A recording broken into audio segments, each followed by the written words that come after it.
AIMIM chief Asaduddin Owaisi ने दिया बड़ा बयान। ओवैसी बोले, मुसलमान करते हैं सबसे ज्यादा कंडोम का इस्तेमाल। संघ प्रमुख मोहन भागवत पर ओवैसी ने बोला हमला। ओवैसी ने कहा, मुस्लिमों की आबादी बढ़ नहीं घट रही है। जनसंख्या नियंत्रण को लेकर राजनीति का पारा हुआ हाई।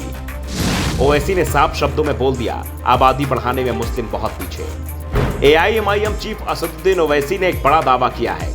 ओवैसी ने कहा है कि मुस्लिम समुदाय 2 बच्चों के जन्म के अंतराल बनाए रखने के लिए कंडोम का सबसे ज्यादा इस्तेमाल करते हैं। ओवैसी ने कहा कि जनसंख्या वृद्धि पर चर्चा करने से पहले भागवत को आंकड़े सामने रखने चाहिए। ओवैसी का ये बयान जनसंख्या असंतुलन को लेकर आरएसएस प्रमुख मोहन भागवत की हालिया टिप्पणी के बाद आया है। ओवैसी ने संघ प्रमुख को घेरते हुए कहा कि पॉपुलेशन कंट्रोल में मुस्लिम सबसे ज्यादा आगे हैं। मुस्लिमों में घट रही प्रजनन दर, मुस्लिम 2 बच्चों के जन्म में बना रहे अंतराल। प्रजनन दर कंट्रोल करने के लिए कॉन्डोम का अधिक इस्तेमाल कर रहे हैं मुस्लिम। एआईएमआईएम प्रमुख ने कहा कि मुसलमानों की आबादी नहीं बढ़ रही है, इस बारे में कोई चिंता न करें, बल्कि हमारी आबादी तो घट रही है। मुसलमानों में टीआरएफ यानी कुल प्रजनन दर घटी है। ओवैसी ने कहा कि मुसलमान 2 बच्चों को जन्म देने में अधिक अंतराल बनाए रखते हैं।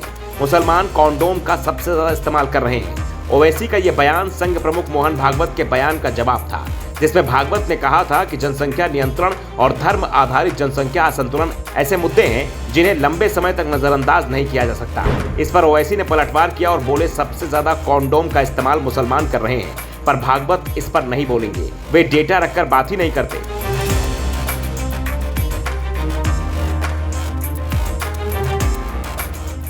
आपको बता दें, मोहन भागवत ने 5 अक्टूबर को कहा था कि भारत को व्यापक विचार विमर्श के बाद जनसंख्या नीति तैयार करनी चाहिए और यह नीति सभी समुदायों पर समान रूप से लागू होनी चाहिए। नागपुर में आरएसएस की दशहरा रैली में भागवत ने कहा था कि समुदाय आधारित जनसंख्या असंतुलन एक महत्वपूर्ण विषय है और इसे नजरअंदाज नहीं किया जाना चाहिए तथा जनसंख्या असंतुलन से भौगोलिक सीमाओं में परिवर्तन होता है। भागवत के बयान के बाद ऐसा माना जा रहा है कि बीजेपी जनसंख्या कानून जल्दी लागू कर सकती है, लेकिन ओवैसी ने केंद्र सरकार के ही एक हलफनामे का जिक्र किया जो 2020 में सुप्रीम कोर्ट में दाखिल किया गया था। ओवैसी ने कहा कि मोदी सरकार ने खुद अदालत से कहा था कि जनसंख्या नियंत्रण मजबूरी नहीं हो सकती है और ना ही सरकार ऐसा चाहती है। ओवैसी ने नेशनल फैमिली हेल्थ सर्वे का भी जिक्र किया और बताया कि देश में टीएफआर 2% तक पहुंच गई है और इसमें भी सबसे कम टीएफआर मुसलमानों की है। यानी उन्होंने ये नहीं बताया कि मुसलमानों की टीएफआर कितनी है। वैसे आपको क्या लगता है, जनसंख्या बढ़ाने में किसका हाथ है और क्या भारत में जनसंख्या कानून लागू होना चाहिए? अपना जवाब हमें कमेंट बॉक्स में बताइए और वीडियो को शेयर करते रहिए। देखते रहिए द इंडियन न्यूज़।